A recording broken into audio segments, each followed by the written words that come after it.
Well, I have to say just that the numbers are stabling out in terms of the rate at which people are joining the session, so I'd like to kick off and get it started. Thank you to everybody who joined us. We run webinars about every 4 to 6 weeks where we share insights on what we're seeing around corporate learning and compliance. And this morning we wanted to do something a little different. We are going to have a guest speaker, Jonathan Armstrong, who will be joining us from Cordery. And the idea is to provide legal insights from a lawyer's perspective for those who work in corporate learning, specifically at Global 100 companies. We're going to run it as an interview, and Matt Plast, Chief Learning Officer at Interactive Services, will be leading the interview for us. We probably won't match the BBC or NPR, but we'll do our best. Many of you will be familiar with Matt. He's spoken broadly at Maisie, the SCCE, been featured in Training Magazine, and was part of the team at Interactive Services, which won a Brandon Hall Gold Award this year. Our main guest, and really appreciate you joining this morning, is Jonathan Armstrong, who is a partner at Cordery. Jonathan is a lawyer who specializes in helping multinational clients with risk and compliance. He has served as Vice Chair of the New York State Bar Association International Section and was formerly a member of the Advisory Board of Georgetown University for Advanced E-Commerce. Jonathan, as well as joining our webinar, has been featured and spoken at conferences in the US, China, Brazil, Canada, Vietnam, Singapore, and throughout Europe. He's spoken as an individual on behalf of Cordery, but also run sessions jointly with the American Bar Association and the New York State Bar Association. So we really appreciate having your expertise on the phone today. But with that, Matt, I will hand over and I will let you two gents explore what is a very interesting topic for many learning professionals. Thank you, Mark. So thanks everyone for coming. We're delighted to have you on the webinar, and we hope you're able to join us for the full 45 minutes. Jonathan, perhaps a good place to start is with Cordery itself. Maybe you could just tell us a little bit about the organization. Yeah, happy to, Matt, and thanks ever so much for the introduction. Cordery's we're a niche compliance firm. That's all we do. We help businesses, mostly North American, manage their ever-increasing compliance burden, and we do that through innovative ways of trying to help them both on the advisory side and in some products and processes that we've helped design. I guess if I might, you can take the boy out of London, but you can't take the lawyer out of the boy. If I can just say to start with, Matt, I know we're going to try and predict the future. I guess I should say that as with any prediction, there are don't take this as gospel that all of these things are going to happen. I'm somewhat riding the crest of a wave. For those of you who heard me do a similar presentation about a year ago where I predicted Schrems and the safe harbor result a year ago, but I don't guarantee that all of my predictions will be as accurate or as consequential as the Schrems case that I know we're going to discuss in a minute, Matt. Just by way of context, Jonathan and his team have been acting as the legal experts for our CLC compliance learning solution. So we really have been leaning on Jonathan's expertise and that of his peers when we've been creating our content, which is why we've been fortunate enough to be able to run this session. And then just the final piece, actually, I should have mentioned when I was doing my intro there, is we will be doing questions and answers at the end. So if you want to submit a question, it'll pop up, and then 5 minutes at the end will allow a little bit of Q&A dialogue to wrap up the session. But Matt, I'll hand it back over to you and Jonathan. Yeah, very good. And Jonathan, point taken. Investments can go down as well as up. That's right. So the bulk of today is going to be talking about the 5 legislative compliance trends that you see for 2016, which I guess is a mixture of prediction, but also, I mean, there's some hard facts underlying those predictions as well.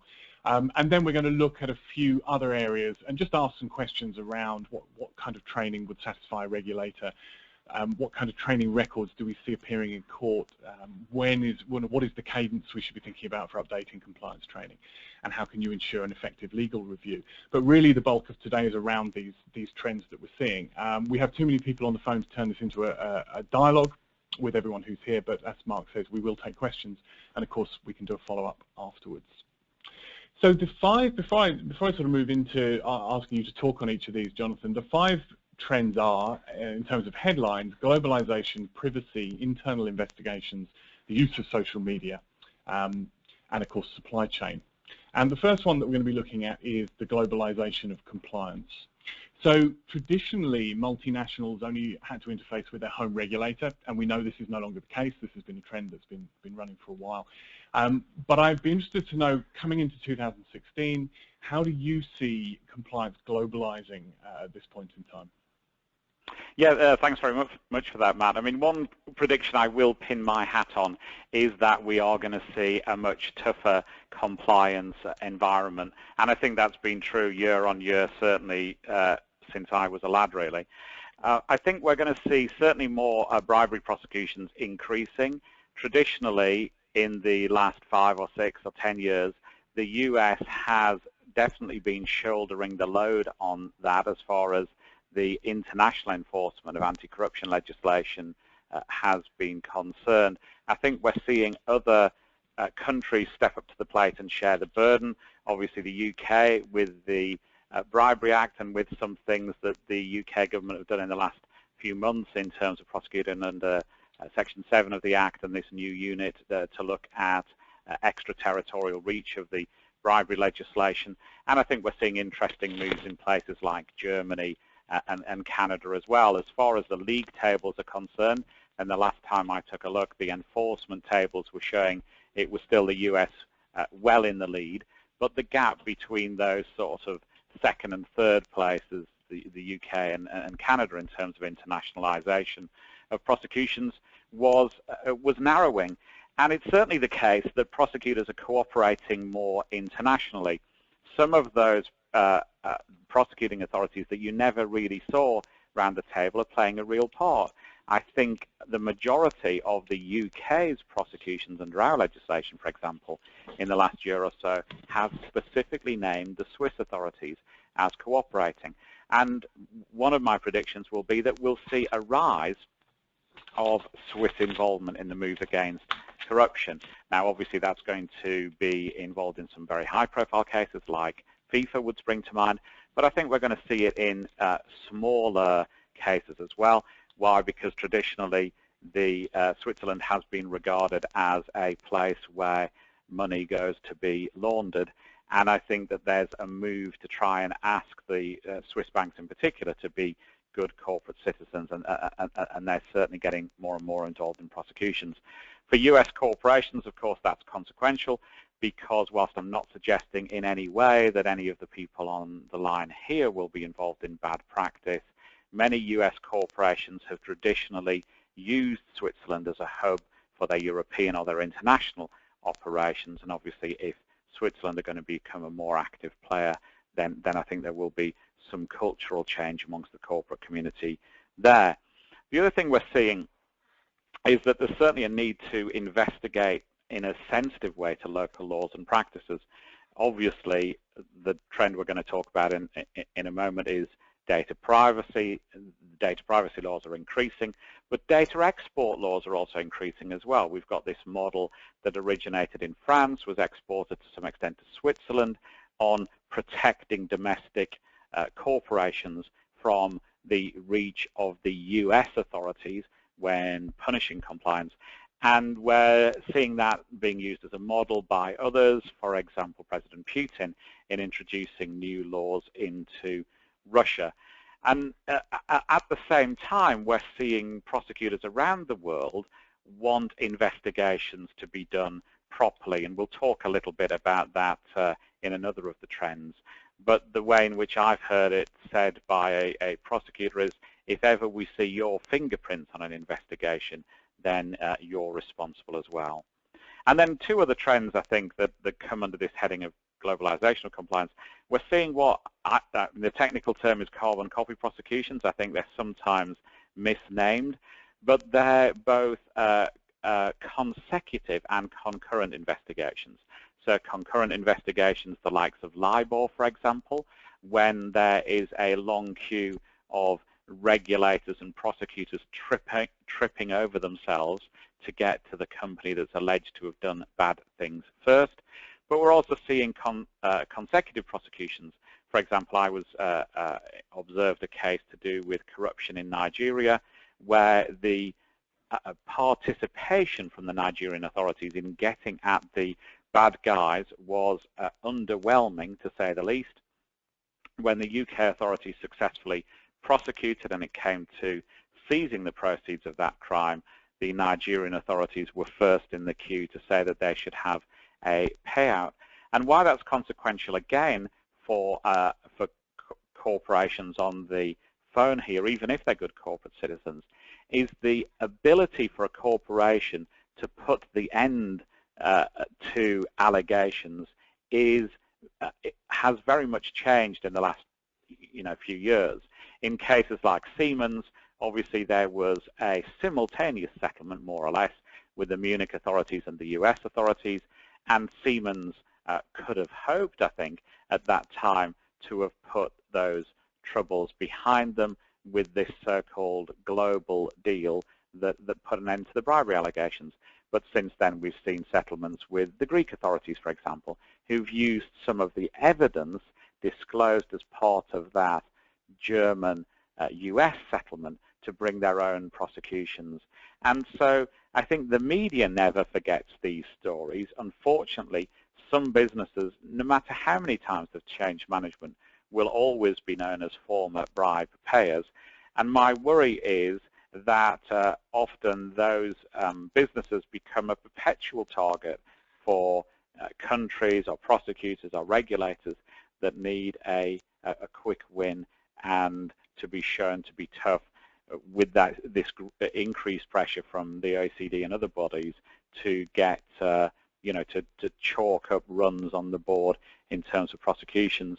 So I think we're going to see definitely an increased globalization of compliance, and I don't think it's safe to satisfy your home regulator, your home authority, and think the job's done as a result. Yeah, okay, thanks, Jonathan. And while you were speaking, I was thinking about what the training implications are for some of this, and it just feels as if the complexity is increasing. There's more global accountability, so we have to be more aware and more aware of the impact of global behavior on us. But at the same time, there are more local laws to be considered and different practices in different regions. So it feels as if it's actually becoming more complex rather than becoming simplified. Would you agree with that? I think that's a great point, Matt, but in some respects, we can add simplicity, and obviously, we've done that in some of the work that we've done for you, and by which I mean that often this globalization of compliance enables us and encourages us to go back to first principles. So, for example, instead of teaching people the actual minutiae of the Bribery Act and why Section 7 thresholds are different from Section 6 thresholds, or the FCPA, we get back, I think, much more realistically to a principles-based approach, saying, actually, bribery is bad. And if we look at that, almost this globalization of compliance has forced us to do that. But I guess the question I'd ask, and maybe people will answer it in the Q&A session afterwards, is, actually, is that a bad thing? Is it a bad thing that we're going back to fundamental principles and saying, my corporation stands for this. This is what we live and die by. Behave well rather than observe the law. Yeah, okay, that's a very good point. So it becomes about principles rather than a detailed rule book. Exactly. Interesting. So, I mean, I think the accountability thing moves us on to the next trend we're going to talk about, which is around privacy. And I think particularly you wanted to focus on the fact that board-level responsibility has increased for privacy. And it's a slightly different world now to perhaps it was a couple of years ago. So maybe you could tell us a little bit about that. Yeah, I mean, I think, to be honest, it's a different world now than it was on October the 5th, the day before the Schrems judgment was handed down. I mean, have no doubt how consequential Schrems is, particularly for those businesses doing, trading in Europe, employing people in Europe, using any sort of web application in the US that relates to their European operations. It is a fundamental change. Obviously, we've been living and breathing this, and as I said, because most of our clients are North American, it tends to be an evening job for us almost every evening to reassure one client and help them put strategies in place. But this will be an issue that US corporations in particular are living with for the next 3 years, would be my prediction. We've certainly got a lot of fallout of the Schrems litigation. My prediction would be that there is more Schrems look-alike litigation to come, maybe involving Mr. Schrems again. The Snowden revelations, I think, to be really blunt with you, were somewhat tired in Europe, and they've been refreshed as a result, and there's much more of a focus on the alleged activities of security services, both in the US and also domestically in Europe. And in some respects, the issues that we've got don't solve the alleged problems, and we can have all sorts of an academic debate as to whether the European Court in this matter is wrong-headed and whether the regulators are wrong-headed. But we've seen this move going back to, I guess, around 2004 was probably the first time I saw it, of German regulators particularly being reluctant to sanction this safe harbor agreement that was signed between the European Commission and the European Union. And I think Snowden has given them, you know, the ammunition for the armaments that they've been assembling for the last 10 years or so. So I think it is going to be consequential. Obviously, we've got a new EU data protection regulation on the books as well. We're promised that sometime the end of this year, the beginning of next. My prediction on that will be that that will be delayed. I think politically it's a much tougher job to get through because we've seen this division of opinion between you know, Germany and the UK. We've seen Ireland have to be tougher than it was because of the Schrems decision. And all of that's consequential to US corporations because, you know, as a cliche, a lot of them have manufactured in places like Germany and the UK, but for tax reasons, they've operated in jurisdictions like Ireland and Switzerland, so they've been the home data protection regulator for their European operations, and we've seen Switzerland follow the lead of the European Union by effectively banning safe harbor. One of the really consequential things, I think, is that we've also seen jurisdictions outside the EU also follow suit. So we've seen announcements from the Israeli authorities. My understanding is that there is likely to be an announcement quite soon in Hong Kong that we may even expect overnight your time. So we're seeing this domino effect throughout the world of one, you know, relatively unknown court in Luxembourg change the way in which global businesses act, with no exaggeration, within about 24, 48 hours. The day Schrems broke, I was at a conference, actually you mentioned it, Mark, earlier, the Society of Corporate Compliance and Ethics conference. You know, we were talking on these issues. I think 3 slides out of a deck of 26 survived, and some of the predictions that we made in our talk, incredibly, the first time it's ever happened to me, had actually come true by the time we'd sat down and done the Q&A session. So this is how rapid these developments have been. And we're also seeing, as I said, these developments be mirrored in places like Asia and South America. Why? In part because of the public pressure on privacy and security.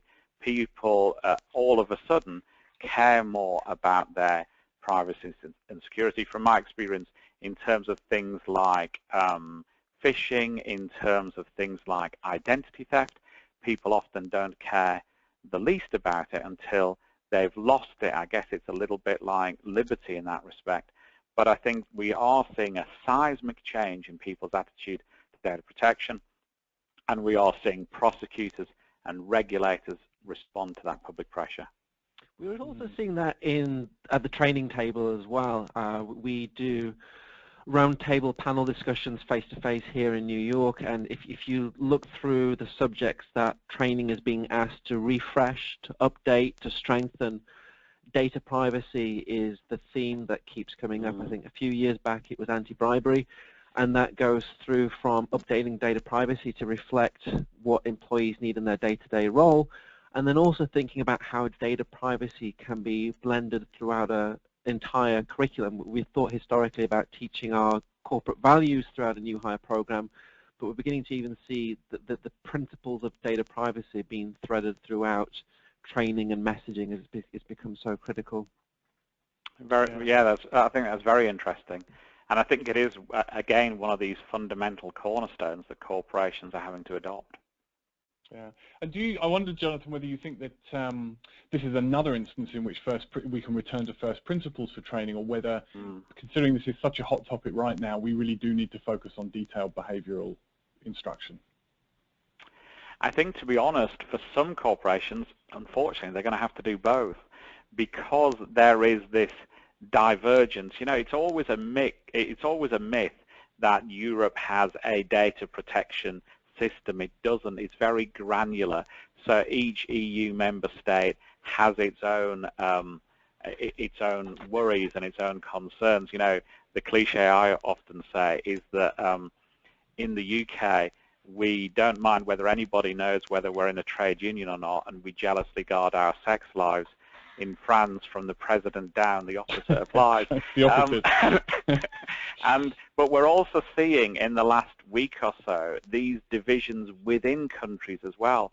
So the way in which the German regulators have not acted with unanimity, and as many of you on the call will know, Germany's still a state-by-state, lander-by-lander system, not a federal system.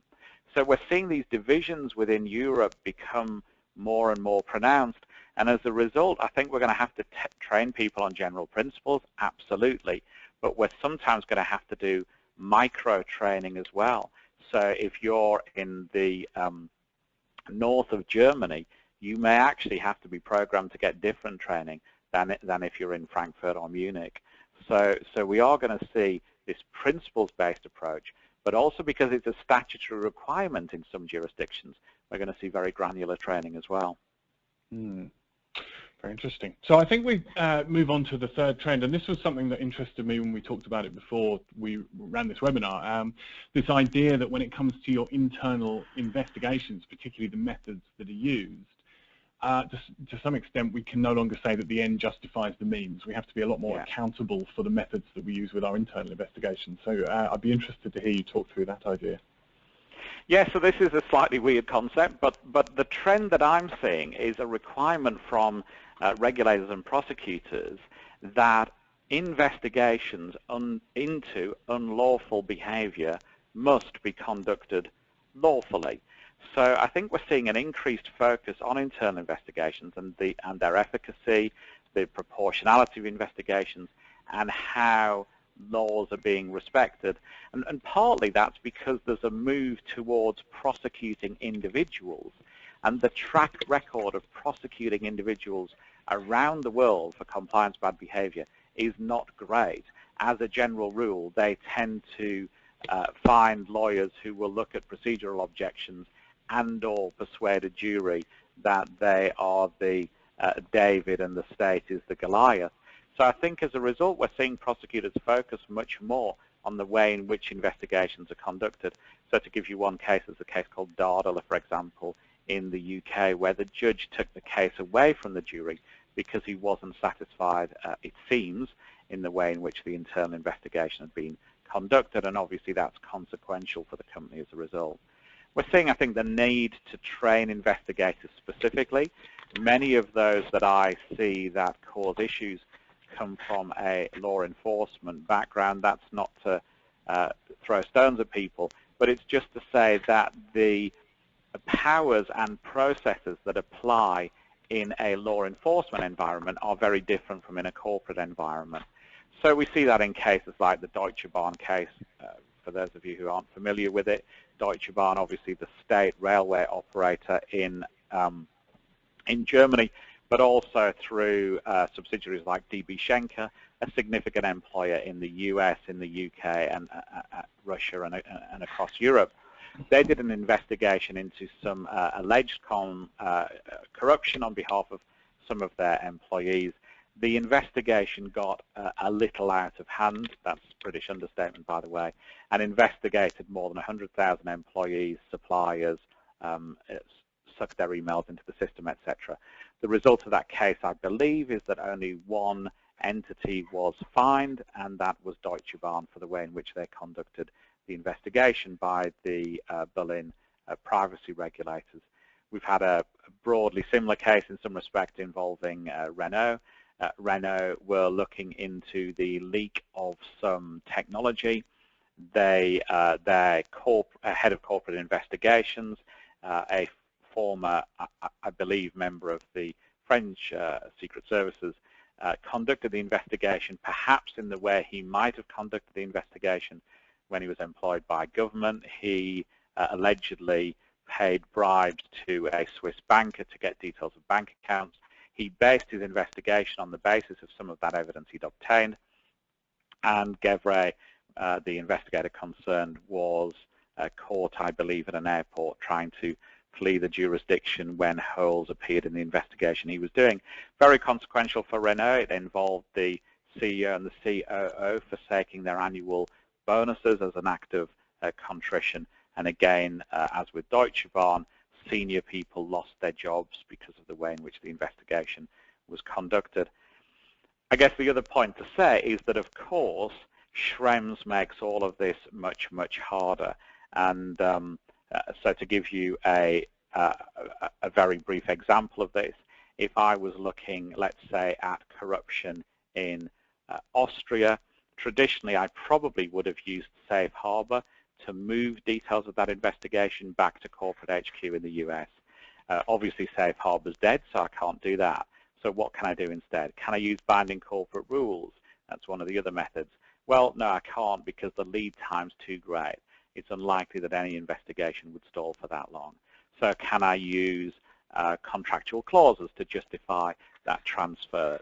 That's the other main method. Well, probably no, I can't, because there's a waiting list for any data transfer agreement for approval from the Austrian authorities, and that waiting list is sometimes as long as 18 months. So I probably can't do that. So what's the other option available to me? Well, consent. So can I say to the suspect in an internal investigation, we suspect you of bad behavior, please sign the form to say it's okay to investigate you? Well, again, that's probably very challenging because of the first point on that slide there, increased focus from regulators. How will regulators feel about me tipping off the prime suspect? And B, to get consent, it has to be full, explicit, informed. So I have to tell him he's the prime suspect. I have to tell him what he's suspected of. That might harm the investigation. And C, he's probably going to say no anyway. So all of these trends, when combined, make the life of a compliance officer much more challenging. And as a result, I think we shouldn't look at these 5 trends in isolation. Even if I'm right in all of them, I think we're going to see some merging of the lines between them. Wow. I'd take you back to a point you made earlier about the need to train the investigators, and I think we've just mentioned it again, what this life of the compliance officer who's looking at this complexity. Where would an organization go to find the best practices, the codified best practices that their investigators should be using? I think that's really challenging, to be honest. I don't think, I guess I don't know of a source where you could go for that. I mean, when we're training internal investigators for a client, normally what we're trying to do, particularly in a high-risk investigation, is to work alongside them. So you do it almost with a buddy system. So one of our team, for example, will buddy up with one of the investigatory team, and they'll make sure that, of course, there's pre-job training, but also during the investigation, there needs to be constant refreshers. You need to get your investigator in the mindset that they don't cross the lines without somebody having given them permission to do that. Right. And I think we will see, and I'm hoping that that this is something of a vacuum that you might fill. I mean, I think we will see some courses for investigators in basic techniques. I think we'll certainly see sort of almost conversion courses. I've come out of law enforcement, I've come out of the security services. How do I have to change the way in which I investigate? We did a session for a client recently on why Clark Kent is a better internal investigator than Superman. And so you can have all sorts of different analogies to that, but it's about being respectful. It's about being respectful of local laws, about respectful of local cultures, but about preserving evidence as well, because as I say, as we're seeing an increased trend toward prosecutions of individuals, the regulators and prosecutors are going to be very driven on that chain of evidence, and investigators oughtn't to get in the way of that. Yeah, and it sounds as if the training isn't necessarily something that only happens before the investigation. There's almost a supervisory or supervision role. Correct. During it, which would be another piece of it. Okay, I'm going to move us on to the next trend because I want to keep us on time, 45 minutes today. Social media. So we have, we live in an always-on world. Yeah. We know that if you have an information vacuum, it will be filled immediately. You can either choose to fill it yourself, or you can just wait for the general populace to fill it for you. So I'd be interested to hear your thoughts on social media, and particularly how maybe smart companies are using social media to manage compliance, but also some of the pitfalls that are out there around social media going into 2016. Yeah, no, absolutely, Matt, and I think you've hit the nail on the head. Really, it's this question of immediacy. I mean, I think in some respects the world has been a quicker place, forever. I think it was Winston Churchill who said something like, a lie is halfway around the world before the truth has even got its pants on. And I think we certainly see that in the corporate environment. I mean, basically, I think gone are the days when corporations could think, I won't involve myself with social media, I'll let the story play out. The story doesn't play out well. And we can think of all sorts of examples like BP, like Fox News, of organizations who really were well-resourced to join the battle, but chose not to. At the same time, social media often tends to be a weapon of the disenfranchised. So that might be pressure groups who feel that the mainstream media aren't covering their interests. It might be disaffected employees who feel that the whistleblowing system doesn't work, or that their dice are cast against them within the corporation. Or it might be business rivals, particularly those from, let's just say, jurisdictions with a different way of doing business than the US, who might use social media and the great big rumor mill to either hit corporations with false allegations or to kick them when they are down and blow out of all proportion a compliance issue that the corporation is suffering from. Having said that, I think social media can also be a friend as well as an enemy. We've been using big data and social media to collect information, to spot issues that clients might want to look at and investigate. And obviously, the accessibility of information allows you to do things that you couldn't have done previously. And just to skip over the last two, because I know we're tight on time, be aware of issues like Periscope and Meerkat. Those of you who don't know, live streaming applications that I think cause exponentially an awful lot more problems. To give you just one example, we did some work for a major corporation that has a secure facility for the very best of reasons, and the location and the layout of that security secure facility are rightly preciously guarded. They had a employee seconded for a short time to that facility. He was so pleased to be allowed into the inner sanctum that he thought it was a great idea to walk around the facility with his cell phone, videoing the layout of the facility so that his friends back home and his relatives back home could see how he was, in the corporate inner sanctum. Now, to him, obviously, a great idea, but compromises the security of that facility that the corporation had worked some 40 years or so to build up, and meant that they had to change layouts around, change the way in which, where doors had access to, et cetera, as a result. So a hugely consequential undertaking just from a moment of madness from one employee. And of course, the issues get worse with things like drones, when it's relatively easy to get onto some corporate facilities and to take images. There's a well-known case in the UK of a comedian called Mark Thomas who used aerial photography I guess, some 10 years or so ago to embarrass the US government by putting cameras on air balloons and flying them over a restricted area. Now, obviously, 10 years ago, that type of surveillance took some engineering. Now, with drones, it probably costs you about $150 to compromise somebody's security and privacy and confidential data. So I think the whole word and of course you can get that footage and have it uploaded onto social media in the work of an instant. So I think that also changes the environment. We have to respond more quickly as a result. And again, the training need here, I think, is for people to pick those first responders and train them well. Just as you would train first responders to deal with a medical emergency at the facility, then you need those social media first responders as well.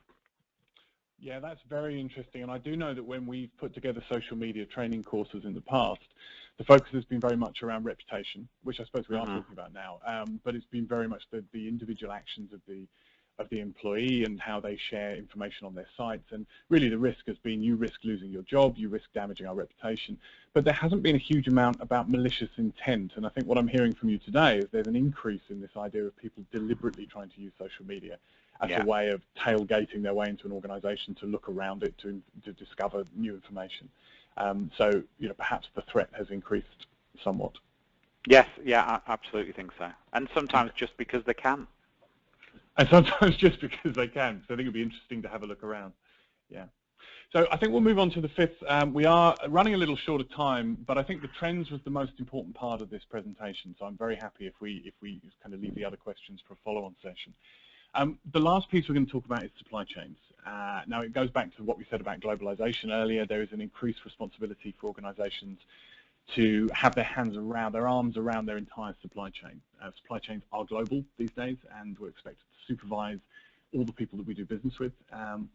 So the question, I guess, is what are the issues that you're seeing as firms try to manage compliance across these increasingly complex and global supply chains?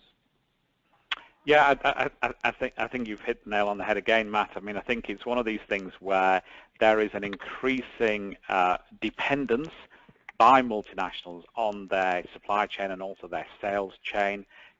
No corporation is an island, and all of them rely on partners to fulfill and to sell their products. And at the same time, with this increased globalization, we're certainly seeing regulators and prosecutors look at the supply chain as a way of rooting out bad behavior.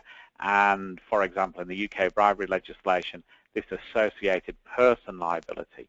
So saying to corporations, it's not just who you are and who you behave, but it's also the company you keep as well in the corporate world. So we're seeing this, I think, manifest itself in a number of ways.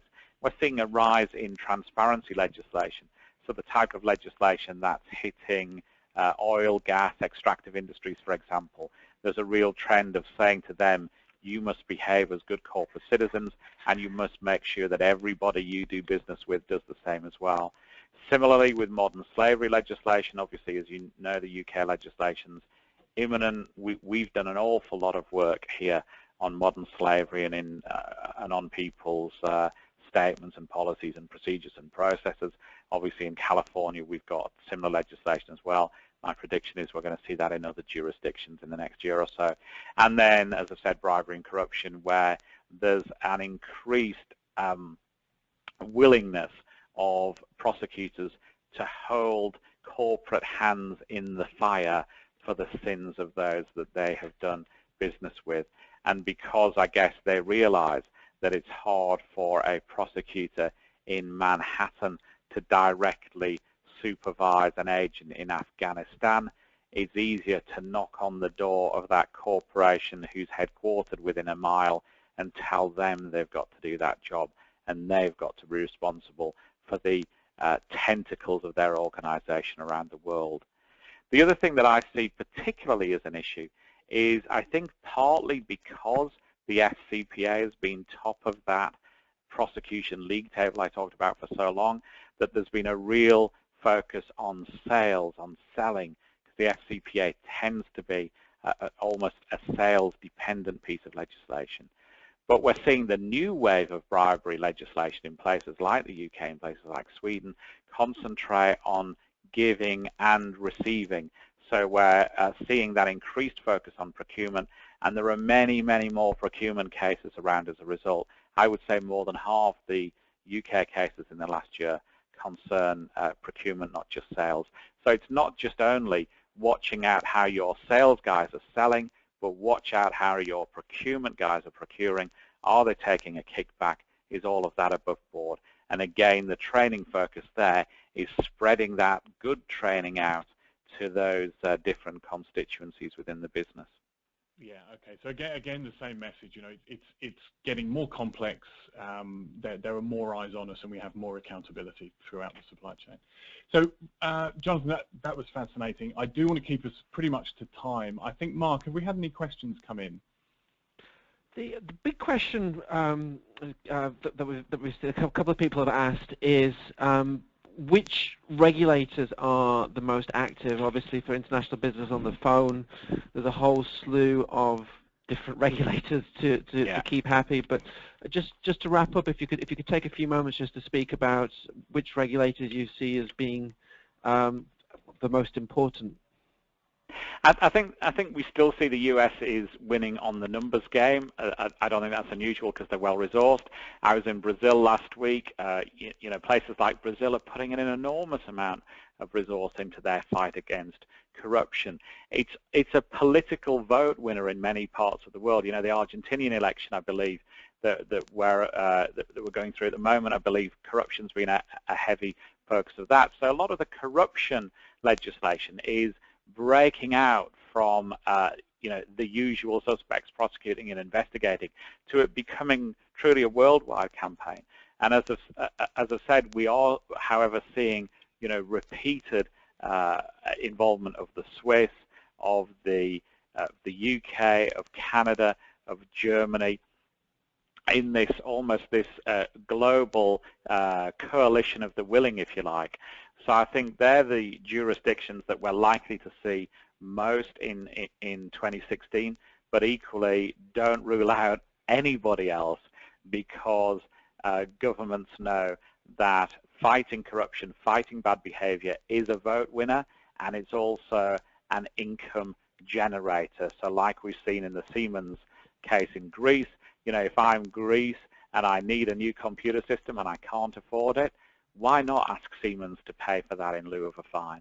So I think we're going to see more and more of these pieces of regulatory activity, prosecutions crop up.